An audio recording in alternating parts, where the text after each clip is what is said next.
All right, welcome to another Precise Language podcast. Today we're here with another Precise Language practitioner, Leigh Loftus. And Leigh, you learned Precise Language a few years ago. I'm pretty sure. It's hard for me to remember all the conversations. Yeah. But basically I want to have a conversation with you on how you use it, how you feel Precise Language is useful in your life and in other people's lives, and kind of how it's shaped your reality and your ability to problem solve and to consciously create. So yeah, take it away.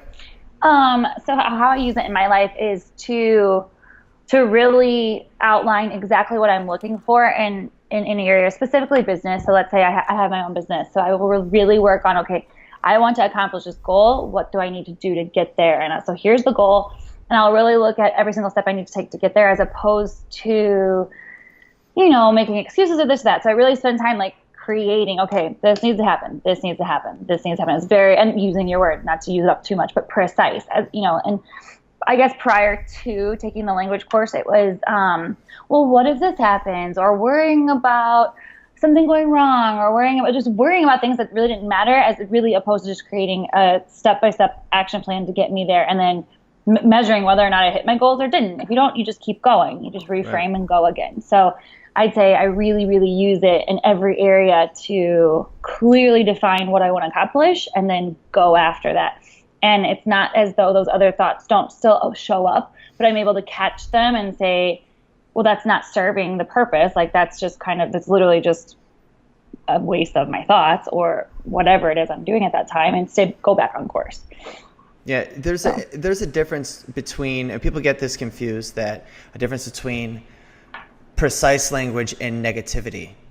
And negative language, it can still be precise. And I encourage people to use negative language, especially when it comes into dealing with your fears.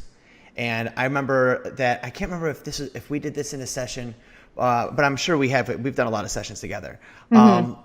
Where someone who is kind of nervous about the future, the uncertainty of the future, and we basically fractal that fear by going into it and being like, okay, what's the worst that can happen? Well, I could lose my company. Okay, what would you do next?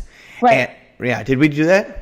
Yeah, we totally did. So as you're saying that, I think one specific case scenario, I was afraid to call a client because they hadn't gotten back to me. Right. Yeah, this is a good one. I was so afraid to call them, and you're like, okay, so you're sitting here, and then you really made me feel like you're sitting. How are you feeling? Take me through how you're feeling. I'm like, I'm scared. I'm afraid that they're not going to want to work with me. I'm afraid that they're going to say no. And then your next one's like, okay, have you ever been told no? I'm like, yeah, I've been told no. And they're like, and then you're like, okay, well, have you been told no more than once? I'm like, yes. And you're like, okay, are you still around now? Do you still have a company now? Yes. Are you talking to other clients? Yes. Do you have other clients you can call? Yes. Would you rather sit here in this upset, fear, and worried, blah, blah, or make that phone call to find out and then move past it and make the next step? What do you want to just sit here, or do you want to just actually take that step to go into it? So he really was just looking at it, really looking at what we're doing. I was making it so much bigger than what it was, Right. as opposed to realizing I have a whole world of things, but I was only focused on that one fear, which could have gone any way. I Right. just wasn't taking any action. I was literally just sitting there doing nothing for, I think, over a week. Yeah, Or right. probably two, because I was afraid they'd say no. Yeah, and that's one of the exercises I love to do, is visiting your nightmare. And I remember, again, a lot of conversations, but I know this is something that I do, where it's like, so what are you afraid that they're going to say? And they're going to say, and you said, I'm afraid that she's going to say, she doesn't want to work with me. Is that the worst that she could say? And you were like, yes. And then I came up with something way worse that she could say, you are talentless, you're worthless. Every dollar that I've ever spent with you, I want it back. I've given you a Yelp review, I've given you a Google review, I've slandered your name, and made it really, how bad can it be? And visiting that, and then asking yourself, if she does behave that way, how would you respond? And you were very diplomatic about it. You said, well, I'm really sorry that you don't find my work is up to par. Here's how I would like to solve that problem. I would like to offer you either a refund or to redo the job. And you became a creative problem solver at that time. And I remember pausing too, being like, how do you feel? I feel anxious. Where are you feeling it? And you kind of point to, is it in your stomach? Is it in your chest? Is you feeling it in your throat? And this allows you to slow down time in order for you to deal with all of the emotions. And we're constantly doing that as we're creating for the future, as we're going into the future, creating this fictional scenario and seeing how our character would behave in that scenario. And we do that amongst, a dozen or 2 dozen or 10 dozen different scenarios. And that's what gives us the certainty to move forward. And I know that a lot of times one of your big strengths is your positivity. Right. And we talk about, in the past podcasts, I've talked about, like, sometimes your strengths can haunt you. And in that scenario, it's, the solution that a lot of people say is, just be happy, just stay positive. But that staying positive actually sometimes can be the thing that's making you avoid it, because you never visited the worst case scenario. And so it makes that worst case scenario very unknown. Correct. Right. And I think I would not have learned how to visit the worst case scenario just by, like you said, you just avoid it. That's kind of like sugarcoating it or brushing it under the rug, like acting like it didn't happen. And then how do you explain that to people? Like, well, what happened? Right. Nothing, just leave it in the dark. And then one thing you said something in there that sparked a thought, and I can't think of it now, about that specific person. Oh, this is what it was, is her answer was, no, they can't work with me. And she was so upset to tell me because they wanted to work with me, but they no longer had the budget. And like they were avoiding me because she felt bad. So that it ended up being a completely different scenario. And if anything, I brought the courage from you to come to it and say, okay, any way we can solve it, we can solve the problem if there is a problem, or at least find out the next steps of, are we working together or not? And then she was able to open up and be able to tell me where they actually stood, Yeah, I think that there should be a course just on how to make hard phone calls, because I know that in my life, there's been so much wasted time because of the fear of answering someone's call or making that phone call. That's held me back, a month, 3 months, 6 months, a couple of years from the things that I wanted to do. Just because, like, you think of the scenario, you get the fear without actually seeing what you're actually afraid of. Because, like we said, when we really broke it down, what were you really afraid of? Right. Well, and the other thing is, to add to that too, for people that haven't worked with you, is, and you even heard me do it when I explained it to you, I couldn't even recall how far you took it. So that's what I be to offer to people that haven't worked with you or are considering with you, is it's not very easy for me at least, to go that far, to like really push it on, but where you're like, okay, you're the worst. Like, I really couldn't. I don't think I could ever get that far on my own. I barely could even do it now. I do that. Even today I was like, okay, so what are you struggling with? What's the worst case scenario? What can you do? Blah. So I don't take it as far as you did, which always helps. Right. And that's because you are naturally a more optimistic person. Like, that's kind of the first lens of emotion that of you being actually like reactive, is actually to stay positive.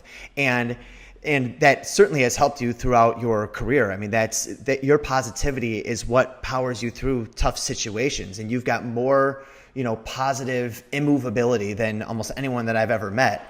But just like any other attribute, it needs to be balanced out. And that's what we've been discussing over the past few weeks in this podcast, is how precise language polarizes your strengths and balances them out, so your strength doesn't end up biting you in the ass. Right.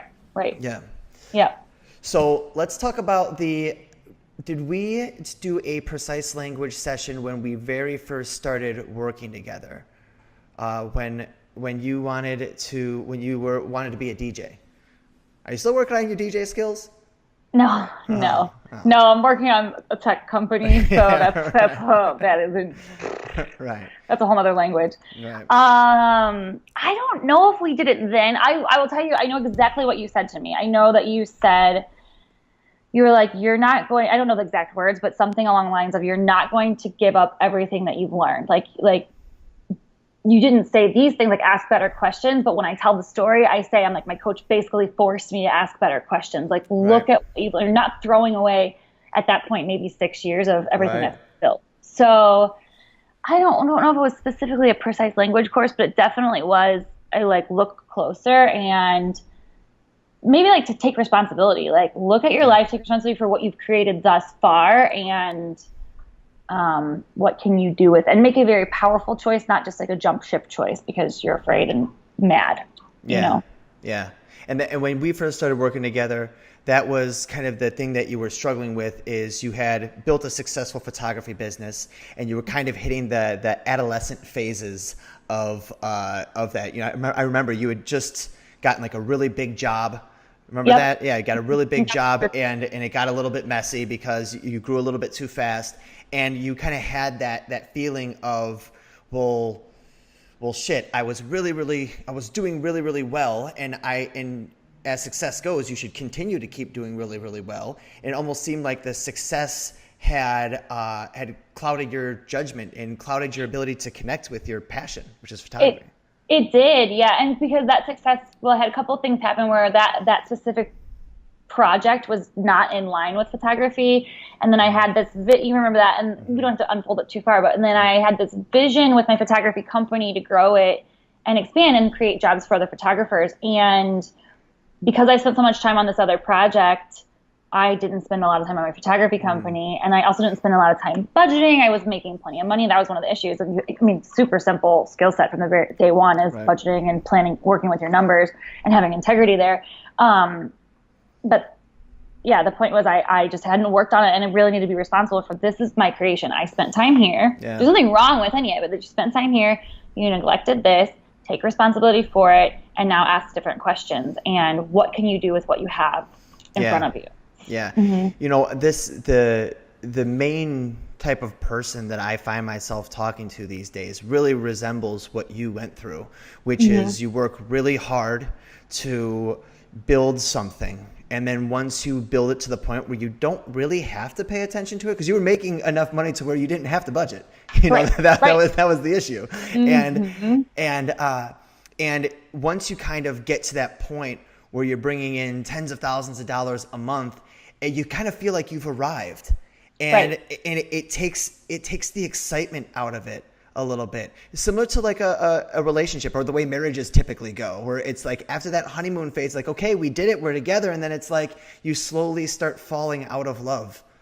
Yeah, and I think I know I really kind of just made decisions. I guess the word would be like flippantly. Like I would just think, oh, it doesn't matter. Like it doesn't matter what it costs. Like let me spend $80 on Parker, and let me spend whatever. Like it just, I didn't appreciate the whole journey getting there. And I'll tell you, honestly, I had to go through it a couple more times, not as devastatingly as I did the first time with you, but I had to go through this lesson a couple more times of just not only appreciating the journey, but appreciating the whole experience of having a grasp on whether it's finances or whatever type of thing that you're managing and looking at. Yeah. I went through it multiple times to get to a point where now I'm like, I look at it every single day. I look at every budget, honestly, all my numbers every single day, if not twice a day. You know, so just adding to that, once we got there, I had to go through it a few more times. Yeah, and you know what? And most people, in the way that they struggle a particular way in succession, right? And what's really tough about a person who can adjust quickly, and I'm one of those. I'm a person who can stop and start a project. I can leave a relationship and start a new one and feel okay with these abrupt changes in life. And when you struggle the same way, it's important that you allow yourself to keep struggling in that same way without jumping ship. Whereas, and I've got that same thing. When I had my fitness company, I kind of arrived. Then I decided to get into real estate. Then I decided to start playing guitar. Then I started, and it just got all over the place, right? Opposed to recommitting to my passion of being an entrepreneur and being in the fitness industry and being like a life coach, essentially, and find a way to reinvent that path. Not make a 90-degree turn, but how to recalibrate that compass and keep it moving forward. Right. And now that you know how to stay focused and you know where your heart is, when you fail upwards. You know what I mean? You fall up the stairs as opposed to falling down the stairs. Correct. And which is actually a great segue into, so I mean, I'm starting a second company, which is built off the first company, and the first company feeds the second company. But I have a partnership that's being built right now with a media company in California to take the photography company nationwide.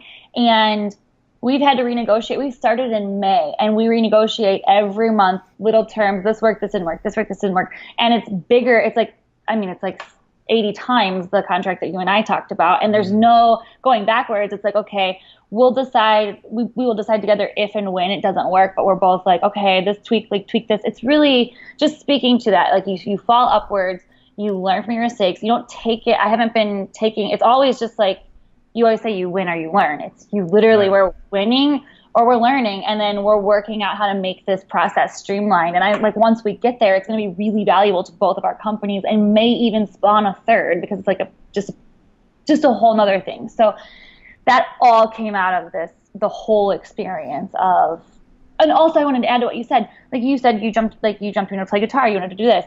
That's another thing is like taking on those small things as small hobbies and folding them in.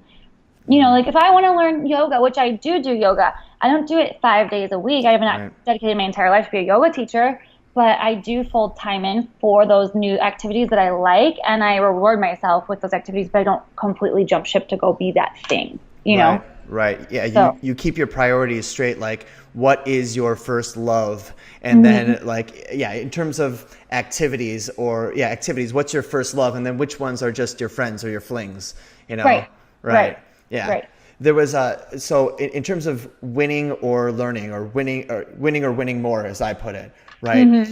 Progress is one part failure, one part calibration.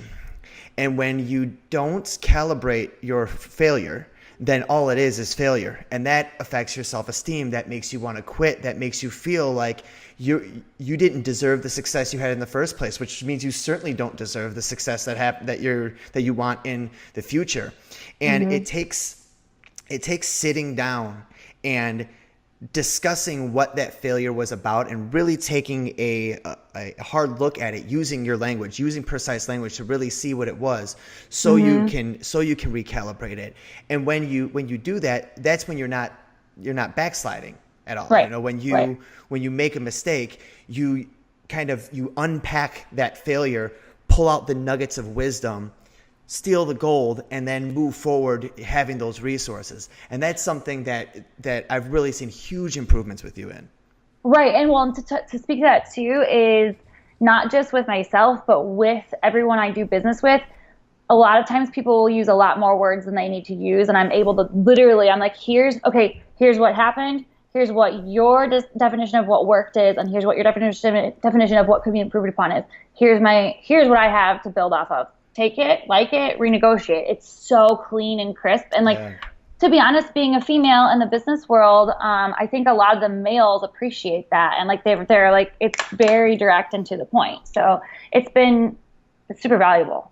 Yeah. You know? And I've also been discussing it in the past few podcasts, like all of the practical applications that precise language is used, because it's really an operating system of the mind. It's a new way of viewing relationships, not just relationships with other people, but your relationship to the world around you, the relationship to your own emotions, and specifically the relationship that you have as a leader, as an entrepreneur, as a boss. Like you couldn't have nailed it on the head any better. It's like people aren't very concise when they speak, and they often operate on a level that is reactive. And it's hard to, I say that you can't outsmart crazy. And we talk about like that shift of when your monsters are in control. And what that shift looks like is when you are processing reality, subjective opinion and experience first, and then making an objective statement or declaration from that subjective opinion. For instance, I'm pissed off, so that means you're a jerk.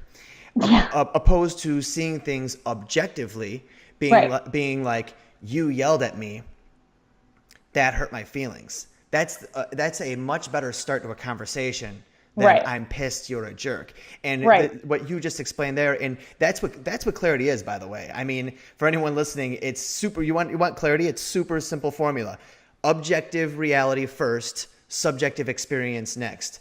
And that's it. And then when you're dealing with somebody else, it's the opposite: feelings first, facts second. And if you can operate inwardly, objective, subjective, operate outwardly, subjective, objective. That's what being clear is. And when you do that, you can communicate your ideas. You can connect to other people's ideas simply by knowing how to use language. Right. That was a great example of that. Yeah. Well, and it's really good Yeah, I always said that. It's a really good collaboration tool, and with just in anywhere. And I really like that too when you're talking to whether my business partners or a person you're dating or a friend too.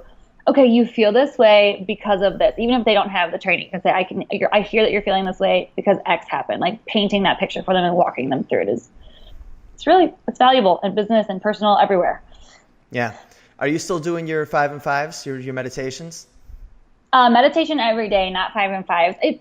It's not written though. It's very similar. Right. It's the same thing. I set an intention for the day. Like every day, it's like a few intentions, usually clarity always, and gratitude always, and everything in between is either like deliverables or what I'm doing, and most of the time it's clarity because I'm building something from nothing right now, Yeah. So.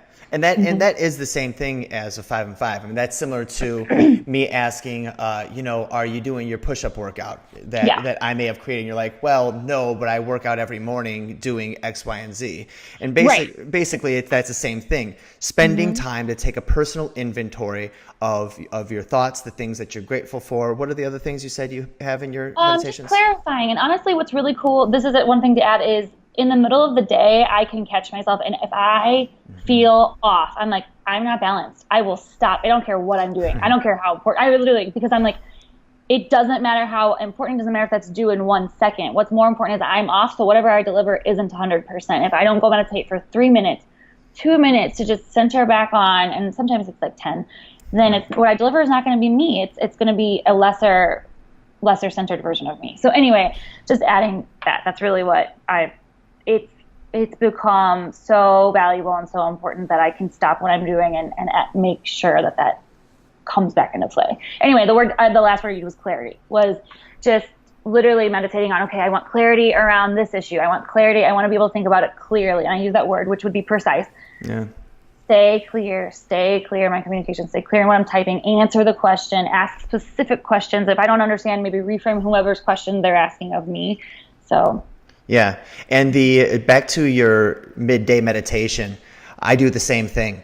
And when I get that feeling, that ADHD feeling where I've got 1,000 thoughts in my head and there's 100 things to do, and I'm sitting here and I haven't done anything for 15 minutes because I'm just kind of like shuffling files around my desktop and, getting up and doing a little bit of the dishes, and it's like, oh, I got to write, and then it's like, oh, I got to call soon.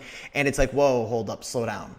And noticing that feeling, that anxiety in you is a very natural thing. We all do it.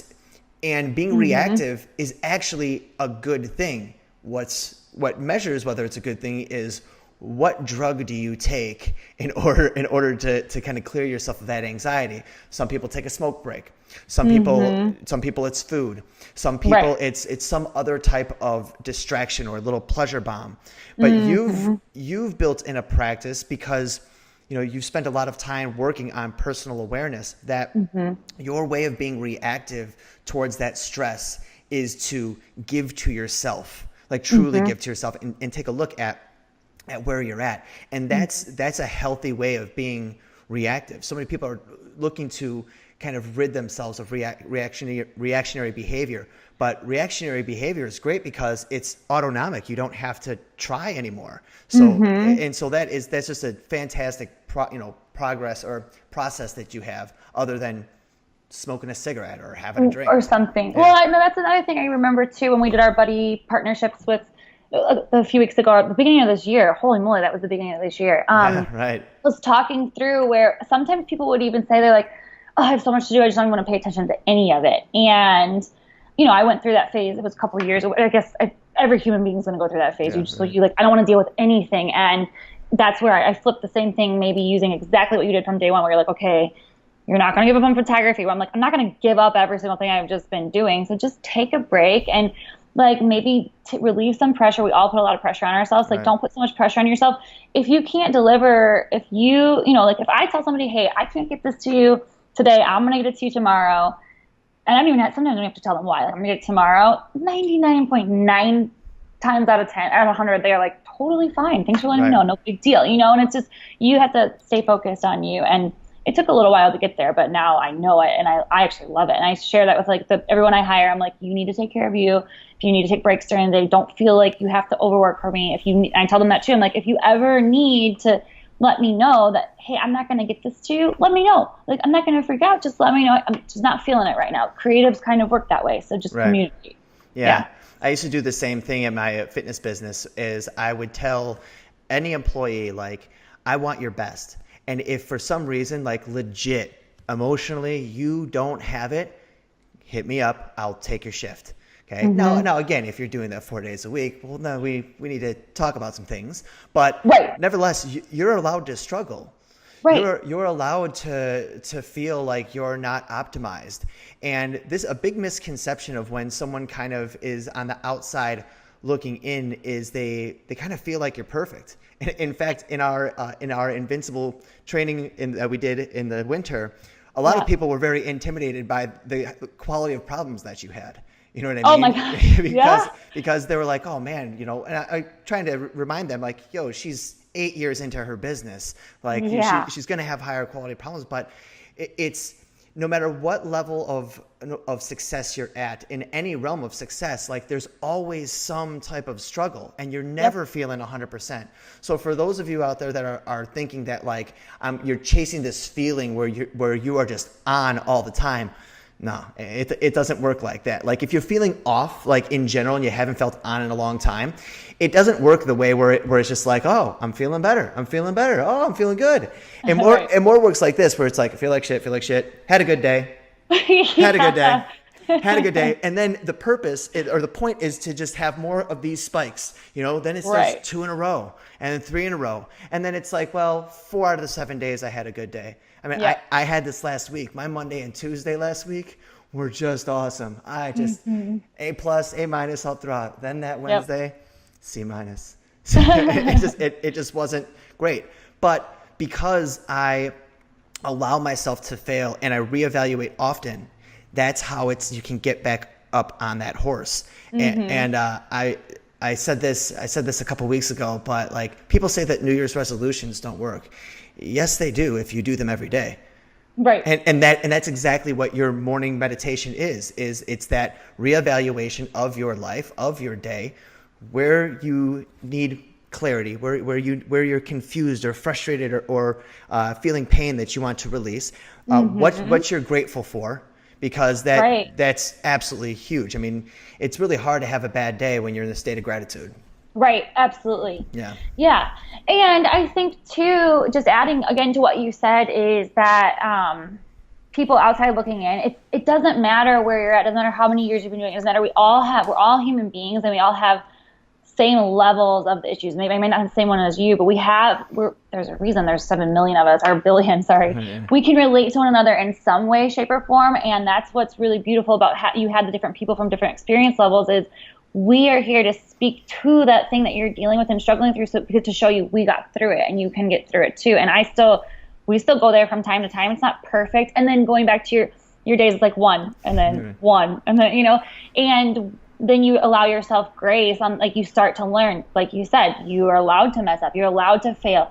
And some days are awesome, some days are not, but it's just a really good practice, and you get better and better and better, Yeah, that feeling fulfilled is one part learning how to have good days, and one part learning how to accept bad ones. Oh my gosh, totally. And today was one. I'm not even gonna lie. Today I talked to my business partner. She lives in Denver, and we're on Skype, and she's like, "How are you?" I was like, "I'm real tired today. I'm just not on." Like, same past 2 days were awesome, and today I'm not on. Our call was scattered, and I was like, let's hang up, take a break. I have a few things going on. Let's not force it. That's another thing too, is recognizing it. Right now I'm really trying to force an outcome, and it's not good. Let's pause, grant ourselves grace, and come back to it.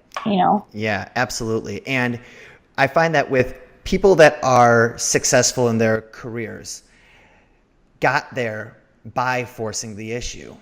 I mean, that's how you reach a certain level of success, like a singular level of success. If you're Michael Jordan and you were the best basketball player ever, it's because he was insane in that one area of life. but you can see how that kind of can negatively affect other areas of your life. And Right. that attribute is like, for like the modern day person, as you know, like middle class American society, it's if you can power through and force things, you're considered the best. Right. And so when you're that type of person who has won by forcing it, and all of a sudden you're struggling, the first thing you do is try to force it more. And it's just like, well, hold up, that's not the tool I need for this, to resolve this, but that's the only one that you know. And then when you continue to fail, you're seen by the outside world as this person who's successful, so you can't struggle out loud. Right. You know? Yeah. I literally, I'm not even joking. I literally felt this way today at 4:00.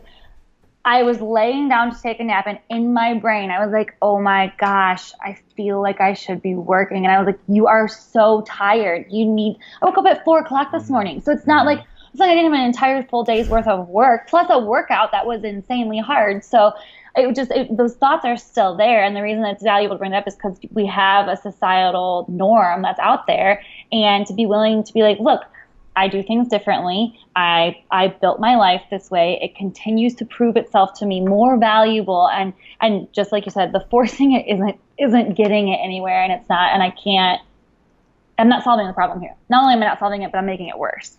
Right. So, yeah, it's funny because I literally went through that specific thing today. I was like, I feel like I should be working harder. I'm like, no, just rest. Right.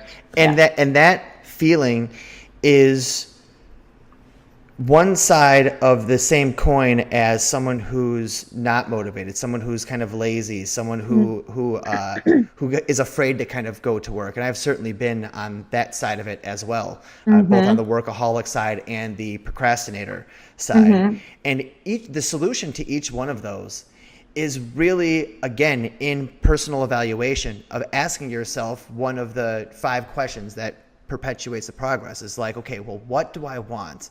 And you know, you might say, well, I want to get my work done. Someone who's procrastinating might say the same thing.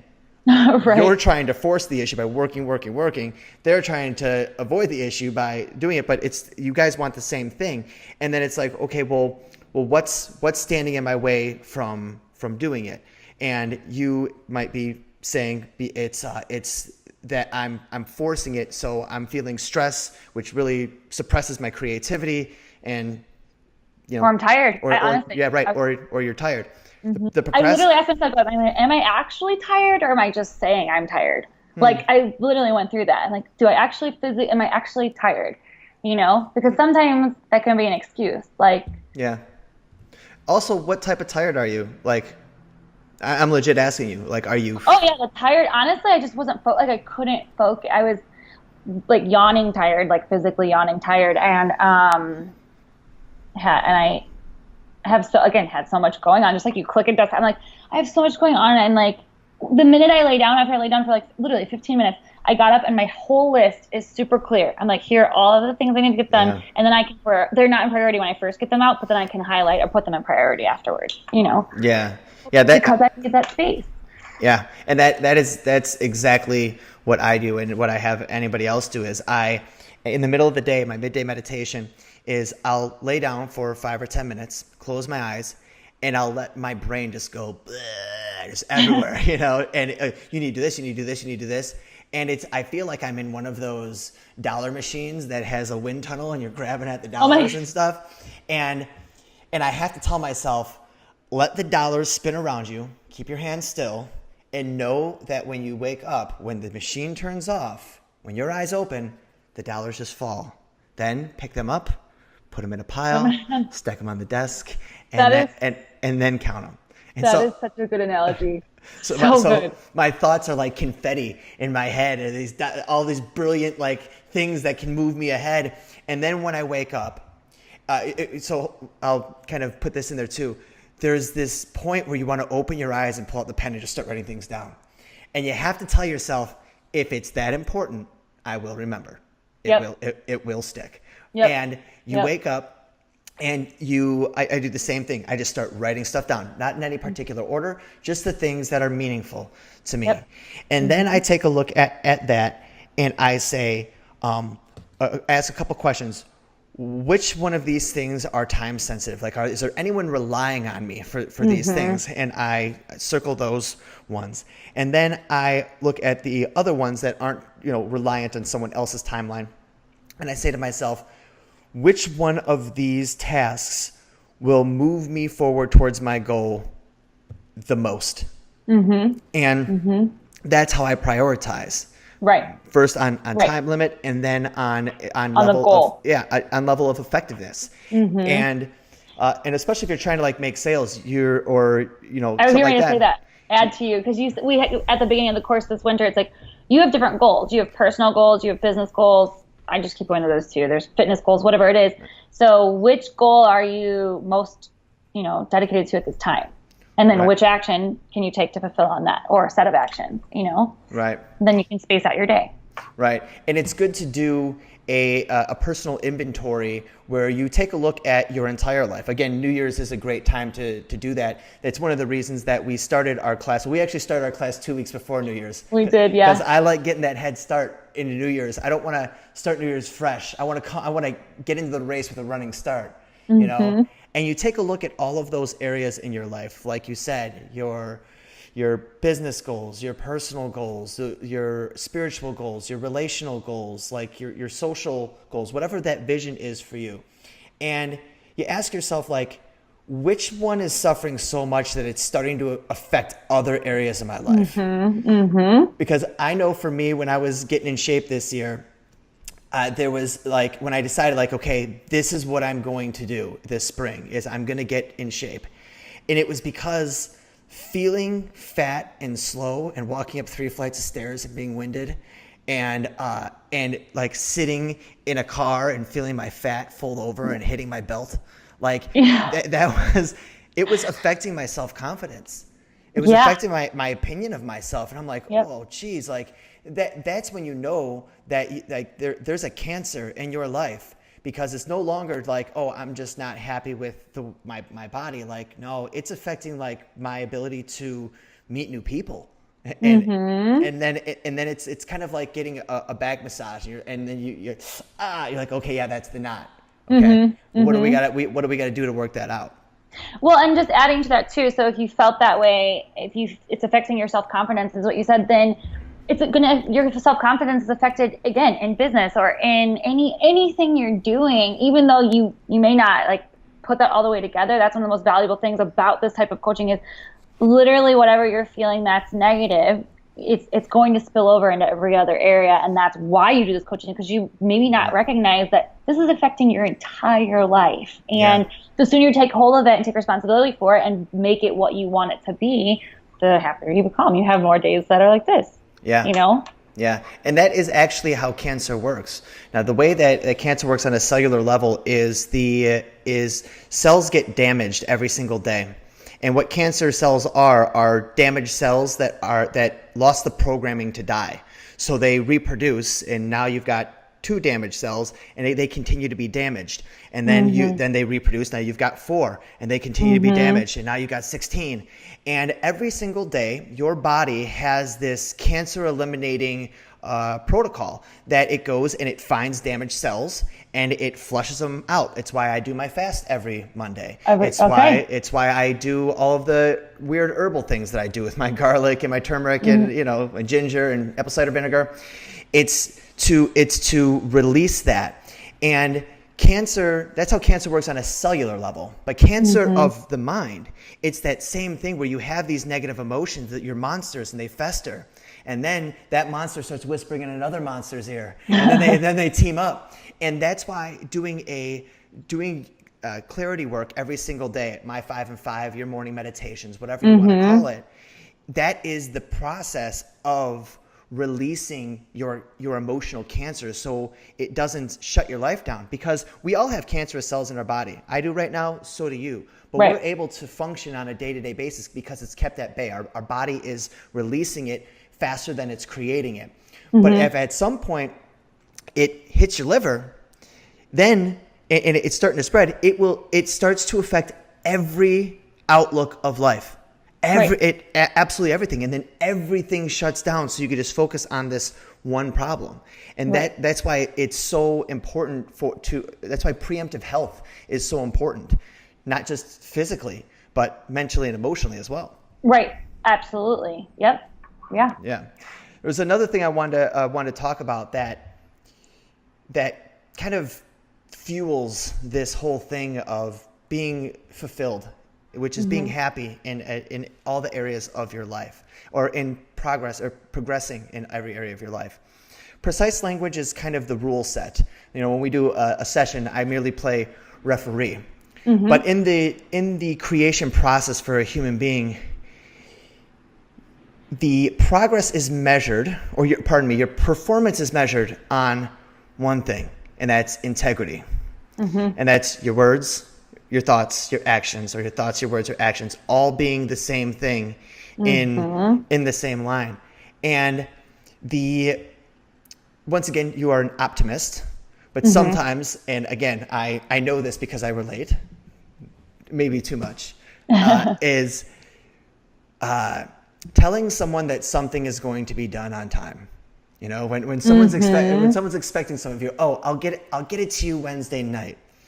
And I know that you can get into loops, and not just you, like anyone can get into loops where you're committing it. And what you mean is I can get it to you Wednesday night is if everything goes absolutely perfect. Everything in life, which always happens. Right. And nothing gets in the way, and I perform at 100% optimization, I'll have it done on Wednesday. But you start to realize that every time that you break that, you're breaking your spirit, you're breaking your value.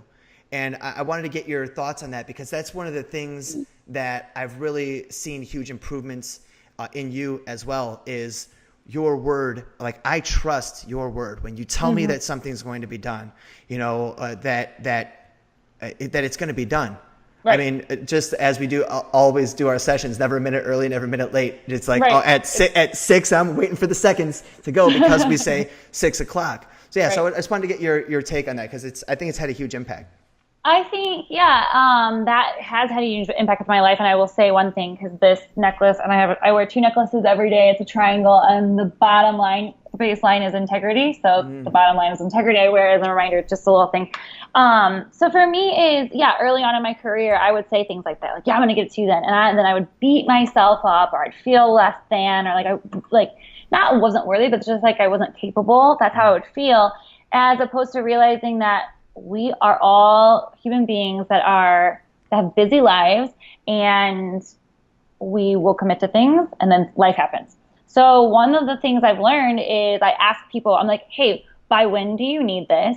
And I check my schedule. And most of the time now, I do have an assistant now that does pretty much everything on time, and we've got her set up to deliver it before. And I set my clients up from, like, hey, it's going to be a deliverable window. Here's a deliverable window. Or is this very time sensitive? And it's so rare that now that I even renegotiate things, honestly. But if I need to, I do. I mean, it's, that you just said that. Like, so I can't really speak to the feeling of maybe being mad at myself. But the second I need to do something, I just say it. just like we started the call with, where I'm afraid to talk to this client and say, hey, da-da-da-da. But I pull the Band-Aid off. I'm like, I don't even tell them what's happening. I don't even explain why. You don't really need to go into detail. Like, hey, said I was going to do it this time. Am I able to get to you at this time? Will this work for you? 9 times out of 10, they're like, not a problem at all. Thanks for letting me know. We're looking forward to seeing it.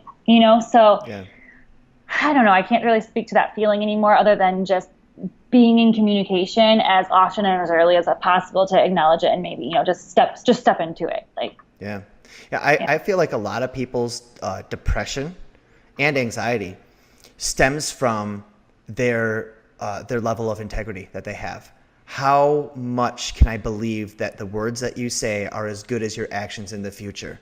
And, in the podcast that I did with B-Dog, he's like, when people believe what you say, it's really easy to build a business. Yeah. It's really easy to be a leader. It's really easy to be well liked. It's really easy. Most of life gets pretty easy when people believe what you say. Now, that is, a lot of times we put that on other people. Well, you don't believe me. Here, look. If someone doesn't want to believe me, that's fine. Over time, it will be unarguable. Because when I say 6 o'clock, it's 6 o'clock. And trust is basically, trust is not it's not an opinion. It's a mathematical equation. It's an assumption of a mathematical equation. How have they behaved in the past? So, and then what level of certainty do I have of their future? And one of the things, like, so let me back up a little bit. Once you have that down, then it's be careful what you say. Mm-hmm. And especially if you're a dreamer, just like me and you, I'm gonna do this, I'm gonna do this, I'm gonna do this, I'm gonna do this, I'm gonna do this. You're really cautious to be stating your dreams to everybody, because every time that you state that, yeah, I'm gonna be moving to California next year, and then 2 years later, everyone's like, oh, you're still in town, like. Even if it doesn't matter if it's significant or not. It's just like, if you want power, like, people are always chasing power. Integrity is where it's at. It's power. It's the ultimate power, and that's why being a person of your word it's paramount. And I can speak even to that too now with the new company. Like, how much have you heard about it? You've heard about it, I think, 2 times in person. I don't blast about it. I don't put it on Facebook. No one knows anything about it. They're probably not even going to know I'm associated with it unless you're in my life, because I'm not putting out there a message that I then have to be responsible for. I'm focused on the target. I'm building what I want to build. When it's ready to be out in the world, I will put it out in the world, and I can stand behind what I put in the world. But right now I'm keeping my space, and I'm creating my own grace. I'm like, okay, it's a brand new technology company. I wanted it to be ready in August. It's not going to be ready till January, you know? So it's, again, be like knowing, yes, I'm a dreamer. Yes, I'm excited, all of those things, but there's a time and a place, and to recognize that things, like life does happen, and things don't always, you don't have to share everything and then set up that expectation of the outside world if you don't owe them that. Only give to people you owe it to, you know? That was a big lesson for me. You know, sharing everything, and then everyone's asking about everything, and it's always moving. So learning to share with the right parties, the right people you're responsible with, and create with them, and then share with the rest of the world, you know? Yeah. I mean, that creates so much anxiety when you just shout your plans, like you shout your plans to everybody, and then you are afraid to go to a social gathering because people are going to be like, where's the thing that you said that you would have at this point? Or you said, or it was going to be this, and it pivoted to this, and then you have to explain, you know, and it's like, they're not you. There's a reason you're building what you're building, and they're building what they're building. So then you're in this game of trying to convince people, you know, to like what you're doing. And it's like, I don't need you to like it. I'm just doing what I'm doing because I feel the need to do it. And it pivoted because it pivoted. But you can avoid that entire, not avoid, I wouldn't say avoid. I don't know a better word. That would be avoid, avoid that, because you're just being responsible for your space and sharing the parts of the space that are the most valuable to the party that you're sharing it with. And then you don't feel mad or beat up. You're still excited. You're still, and like what you share is more valuable to both parties. Yeah, right. And one of the things that frustrates me when I see it on Facebook or whatever, people talk about their projects and they're like, coming soon. It's, don't blast out to the world your plans. Allow them to see the evidence of your work. Yes. Oh, favorite quote. When you do that, then there's no arguing. Right. And you're doing it for the right reasons, in my opinion. And, it's like this is an opinion, when you're doing it and putting it out there and looking and like wanting this approval, you're looking for other people to approve of it as opposed to just yourself. Like just spending, you're literally fulfilling your own cup because you're drawn to it, Yeah, absolutely. And there was another quote that I said maybe like 3 or 4 years ago, where it's like, I'm not here to fill your cup, not here to give you that validation. I'm not here to tell you that you're great. I'm here to show you that it was never empty in the first place. Right. And that you're already there. And when we're constantly going out seeking that validation, that's just evidence that we haven't taken the time to like look within and to be happy. And it's always chicken and the egg problem, where it's like, well, I'd be confident if I had more validation from people. And well, you're going to get validation from people only once you become confident. Oh my gosh, all the time too. And it happens like all of the time. And then like you also give that validation so much more freely. Like I see people, I will comment or compliment people just random all the time, anytime, That's right. simply because of that inner, like, I feel that way. And I'm like, I really like your fingernails, or I really like your shirt, or whatever it is. And it's a really cool feeling because it's very genuine. And you know when you receive it from a genuine person who feels that way as well, you know? Right. And when you give a compliment like that, and it comes from that personal confidence, that knowing oneself, people, what you're giving them is you're saying, here's how I love me. Now here you have some too. Here's the meal I made for myself. You want some of my lunch? And, Right. opposed to like, hey, I stole some bread so I could make you happy. And that's more what Right. those empty compliments are. You know, it's like, I Right. just pulled some Right. words out of the ether that I know would make you happy. So it's like, do you like me now? But like Right. a true, genuine compliment is you sharing the love that you have for yourself and the world around you, and simply transferring that. And you don't really have to think about what to say when you compliment someone. When No, you're coming from it's that just, place, yeah, it just right. comes out. And then that goes into a little bit of like, and we don't have to go too far down it, but into relationships, like where people try to be a thing because they want that person to like them, as opposed to just being like, it's really funny. So the boyfriend and I got into a fight a few weeks ago, and I was like, it's okay if you don't like that. Like, if you don't like that thing, then we just probably shouldn't date. Cause like, you just have to tell me if this is a big enough issue, if it's a deal. I don't even remember what it was. It clearly wasn't a big enough issue. Right. You know, pretend it's smoking. So we just don't align. Like, it gives you this freedom of like, you're allowed not to like me and I'm allowed not to like you. That doesn't make you good or bad. That doesn't make you less of a person. It doesn't make you anything. It simply means we don't align. That's Right. it. It's so freeing, you Right. know? Yeah, So. in relationships too, like precise language is so powerful, because it's like, well, then I don't want to have a relationship with you. Well, you have a relation. You make eye contact with someone. You have a relationship with that person for the rest of your life.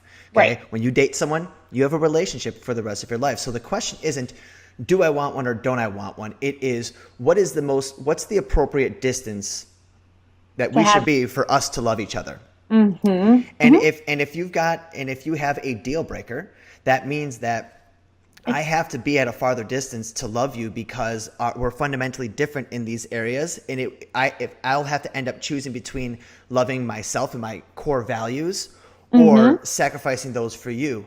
Right. There's just no winning. So like, how can we love each other from an appropriate distance? And this is how good relationships dissolve, for lack of better terms, but this is how good relationships transition, to say it clearly. So Right. Yeah. I want to say one more thing to that too, because it happened with a girlfriend about a choice I was making. She's like, and I didn't even ask. She's like, I really don't like what you're doing here, here, and here. I was like, that's fine. I'm not doing it for you to like it. So if you don't like it, it's still going to be in my life. You can just, you know, and I did put it on her. I was like, you can decide if you want to be around me or not, but this is always going to be part of my life. Like, this is just how, you know, so it's Right. just, and that's the thing is, and we are a little bit distant because of that. I've kind of stepped back. I would never not cut her out of my life or whatever, but I'm like, well, this is a huge part. She doesn't love or like this thing. Let's just keep us a little bit further than we were. Yes. Still talk. Yep. Still friends. She's not completely gone. I'm not completely gone. We may come back. Who knows? But right now, just okay. Don't see eye to eye. Move it out a little bit. Yeah. Sometimes loving someone the best is taking a step back. And so many people feel like, well, if I want to love you more, it's got to be this close thing. Love is about good decisions. Love is about doing what's best. I tell the story of when my parents wouldn't help me out of a jam anymore, no matter how bad it got. Like, they're like, you know, if you go to jail, then you are stuck there. If we're not doing anything else. And that was such a act of love, although it felt very damaging. I've had the same thing with relationships too, where I'm like going through a really hard time, and I have a woman say to me like, I'm gonna step away for a little bit, and it's like, you're abandoning me. What? It's like, no, Right. I'm giving you an opportunity for you to get your shit together, so you don't leak all of your poisonous, stuff on me, which will allow, and then I'm going to give me the space to allow myself to kind of, recover from this intense situation. And then when we come back together, we're going to be better for each other. It's like, oh, so from a victim's perspective, subjective first, objective next. Yep. It's like you're leaving. Oh, you're abandoning me. You're a jerk. And opposed to, okay, you're leaving. Why are you leaving? To make us stronger, and then give examples. Okay, now how do I feel about it? Once I have all of the objective information, how do I feel about that? And you've got to do that in every area of your life. You constantly have to be scanning this. And when you do regular meditations, like in the beginning of the day, in the middle of the day, and end of the day, you're kind of doing it all throughout the day as well. Like, cause you're never too far away from it, which is nice. It helps you slow down your reactiveness and like increases your ability to handle lots of stress. Oh yeah. Yeah. Yep. I feel like, oh, go ahead. I was going to say too, and at the end of the day, I definitely say it's more like a prayer at the end of the day. And there are times I will tell you when, we're all tired. We all work really hard. Everyone, I'm sure that listening to this, we all hustle and we're out. Even when I'm drinking, I come home drunk and I still like make myself say my prayers. I'm like, just say what you're grateful for. Just get a few things out, even if I have my head on my pillow. And it's like, it's such a really great routine because it helps me clear the day. And then when I start my day, I don't feel like I have to go through yesterday. I usually will if I was drinking or something, but the new day is fresh. And that took a while too. It was a practice, but it's just a good tone setter. Have you read Tim Ferriss's Tool of Titans? No. Oh, are you familiar with Tim Ferriss? 4-hour work week, 4-hour body.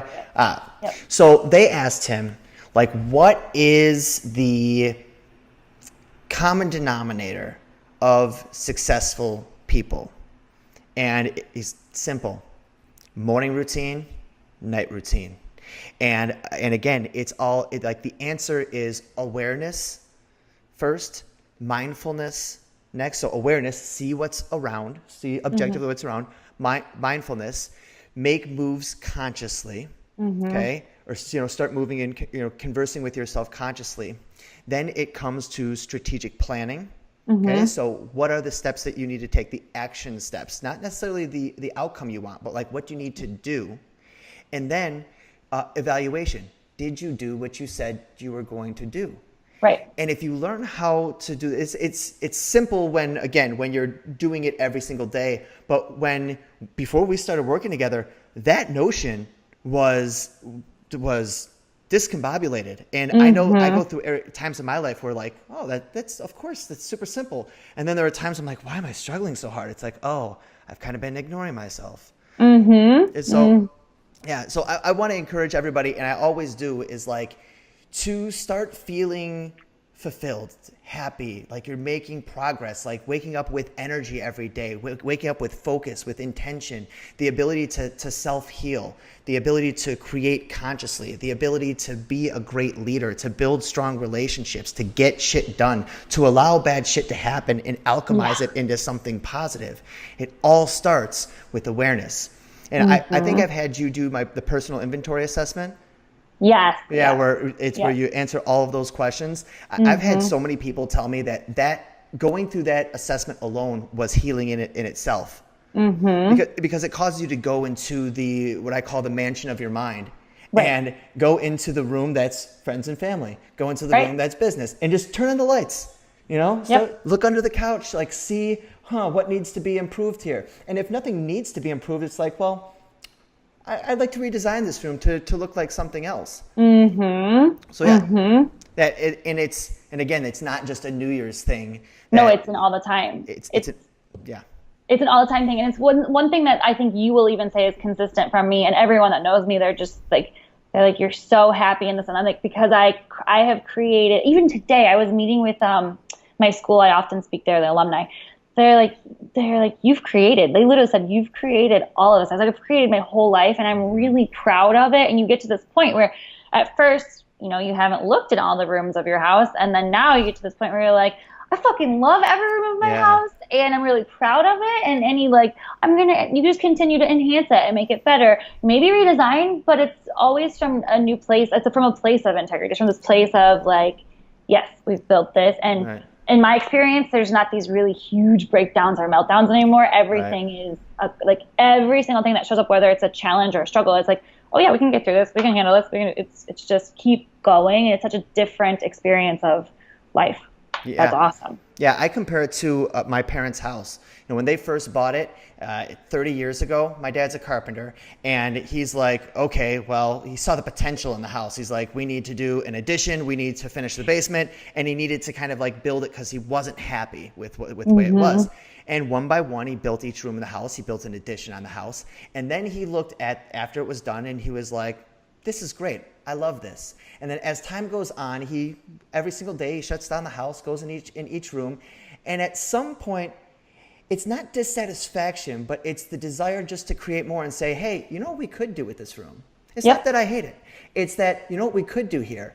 And over the past 30 years, my parents have redone every room in the house at least 3 times. Yeah. And it's the joy of the conversations. It's the joy of the creative process of the discussion of what type of flooring should we have here. Calling family meetings to go over color swatches of the stain of the cabinet.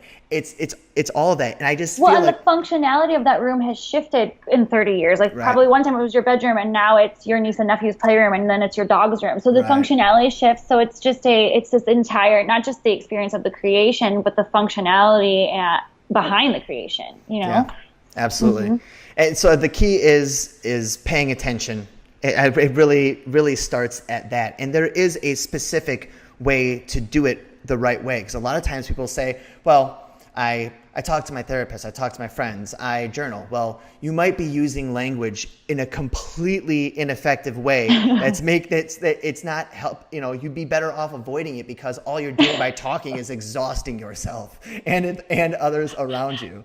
So, all right. Well, I've got 11% on my battery, but I think that's our hour. I really want to thank you a lot for doing this. We have done so many projects together, so many sessions together. We've become really great friends, and I just absolutely love your story and love seeing the way that you've progressed and having you be a part of my progression as well, because we've been friends for 5 years Long now? time. More. We've 7? Been almost, I'd say close to 8, honestly. It was because you were, Oh, that's right. Yeah. Oh man, that's when I really started my my dating and sex coaching career. Yep.